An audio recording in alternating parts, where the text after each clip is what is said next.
Welcome back. And brand is something we keep on hearing about over and over and over and over and over.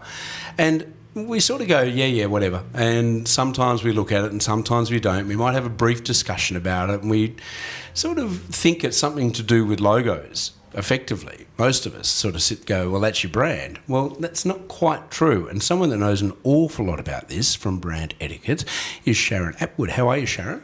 Well, thank you. Brand. It's not just a logo, is it? No, it's so much more than a logo. What is it? My take on things really is that I'm working with clients who know that it's time to step out from behind that logo. I think a lot of times in business, people find that comfort behind their business card. It's something they can outsource, and the part that I come into it is when they realise that they're the face of the business, that we do business with humans. Yes, that's a novel concept, isn't it? It is. It's making a comeback. Yes. It is one of those areas where people sort of do identify their brand with their packaging or their logo, and they think that's what it is, but it's actually everything, isn't it? It is, because I think even, as a person, and I'm seeing it more now, which is great, that when people are looking at their business, they're looking at the values of the business owner, the values behind why that company's been established. And, and I always do that with my clients because I find that, within our personal brand, we've got to translate what our values are and what we stand for. And it's just so much easier then to interact with people. Because ultimately, what we're finding, and it is a bit of a shift from 20 years ago sort of thing, in terms of how we choose to buy things. We don't buy things anymore, do we? We buy things from people that we want to buy them from. Definitely. Definitely. Big shift. It is a big shift, and I've had a few interesting conversations lately with people around that, where they have shared with me that, that they've gone in to purchase something and been very sure about it, but realised that they didn't want to buy it from that person because either they didn't want that person making that commission, or they felt that a bad experience had sort of tarnished that the excitement, particularly with big ticket items. Yeah. We want that customer service, or we want that personal human touch to be a part of that experience. It's a part of our memory. So in terms of what you do, there's not too many people around town that really have this brand thing sorted out. So obviously you're one of the experts around town. And in terms of like how you would go about that and working with someone, and what's the process?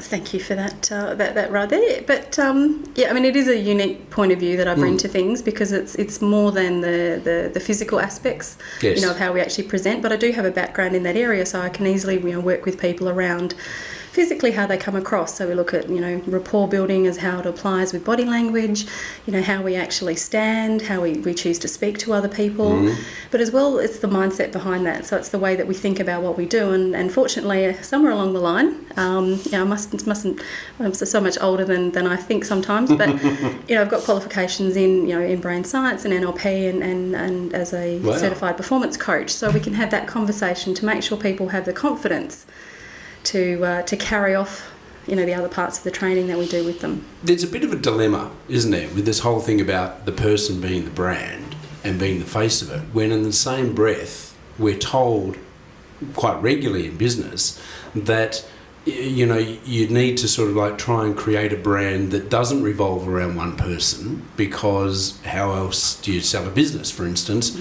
if you are the brand? Yeah. And so creating that separation, how do you go about that? I get asked that a lot, and obviously, there's a lot of examples that we see where people have, not only been known for the business, their name's been on the business, and at times they've had to step away. So it's an interesting case study, and a lot of those are in Perth, where we've seen that happen. Yes. People ask, there's a lot of, great ways that you can transition from a business where you're the face of that business. And oftentimes I've seen it done so well, because then they hand over to someone who's similarly happy to stand in front of that business. So if you find that your client base is used to having that, that human touch and that face-to-face, that the reputation you have can easily, put that social proof onto somebody else, and then they can take on that business. So I think it's something. I'll often find people use that for more their own sense of comfort. Oh, well, I don't want to be the face of my business in case I want to sell it one day. Yes. And it's not always the case. Because that does create that sort of scenario, doesn't it, where it then is reliant on the brand itself, the actual physical brand, and it doesn't have that identity because there's no person link to it. Well, that's the thing, and the greatest thing about when you humanise a business is that, you're not as scared if someone seems to be copying you, and you're not having to console yourself with thinking, well, that's flattery and all the things that people tell us. Because you've got no fear when you're an individual, when you're attached to your business and you're standing out there front and centre. If someone's taken a slight look at your IP and that sort of thing, it's not such an issue because they can't replicate you. You're at the essence of that. So, it does make your whole business individual. So I know you do a lot of public speaking on this topic as well, but typically what sort of businesses and what sort of business people would you work with? Typically, it's small business owners who realise, it's like most people in my industry and any sorts of coaching, and you'd love to get them at the beginning. You'd love to get people who right at the beginning value understanding themselves. That is not the case. Yes. I'd love it to be. Yeah. So I tend to either get small to medium business owners who realise it's time to go out networking. They may find that they have a great sense of wanting to contribute back to the industry. They want to speak, they want to elevate their status beyond what their title is and step out from the business. So I'll work with them in that space to actually transition them into into networking, into being known in their industry for what they can do. Being an authority in their field. Being an authority, exactly. So they may have written a book or an article. Yep. There's something that they want to get their message out there.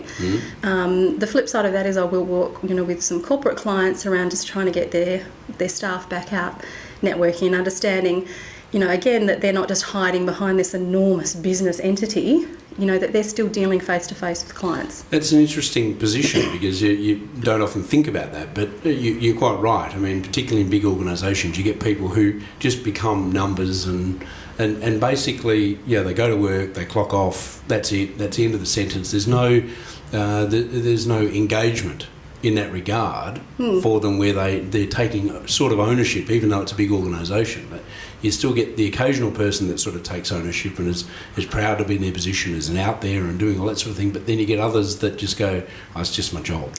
You do, and I think though that these larger companies and corporations are coming on board again with realising that we're humanising business, and it's a shame, but it's such a way to stand out, to actually have that sort of human touch point within your marketing, within the cycle of doing business. So, but yes, I mean some of the bigger clients that I've worked with, it's that thing of almost reacquainting your staff with the fact that they can go outside and thinking about their place within that business, that they can't hide.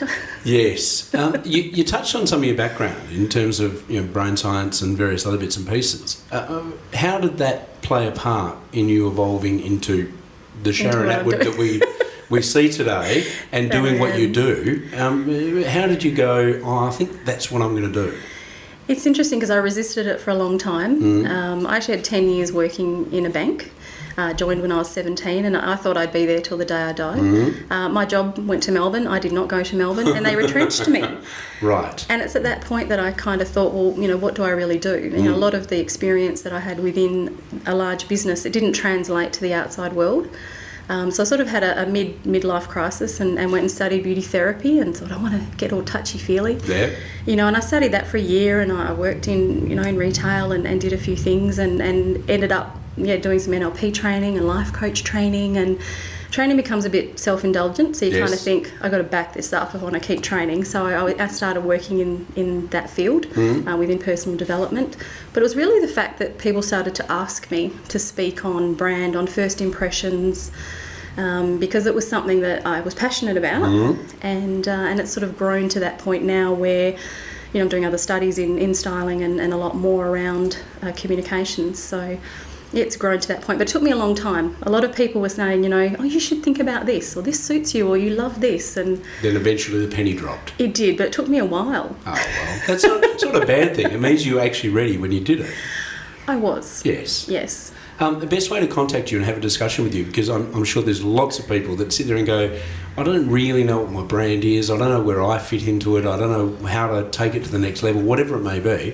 What's the best way to contact you? I'm very active on Facebook. So yes. Brand Etiquette has a Facebook page, and if people contact me there, they can follow me personally on Facebook as well, because I do a lot of networking and attend a lot of events, and I'm quite happy to publicly post those. So it gives people an idea of what I'm doing, where I am. And also, Brand Etiquette has a webpage. Yep, that's the best way to do that. Yes. Fascinating stuff, and it is. I think a lot of us get so caught up in what we do on a day-to-day basis. You sort of don't look at the bigger picture sometimes and go, what is our brand? What do we represent? How are we perceived in the marketplace? And all those big picture things that you want to get to, but you're either scared to or you're too busy, one or the other, or both. Yeah, and sometimes it does scare people. I'll often say, your personal brand is what people say about you after you've left the room. And it's when people start thinking, well, yeah, if I'm not getting the referrals, if networking isn't working for me, and it's not that people are speaking, in not a nice way, it's just sometimes they don't get you. So it's just making sure we shine a light on what it is people need to know about you. Yeah, very good advice. Thanks for your time today. Thank you very much. Sharon Atwood from Brand Etiquette. And if you do want to get some, just a bit of an insight from someone who knows the stuff and want to have a look at your brand, at both your personal brand and your business brand, because the two are pretty much interlinked, then make sure you contact her on Facebook or her website, and we'll be back with more very shortly.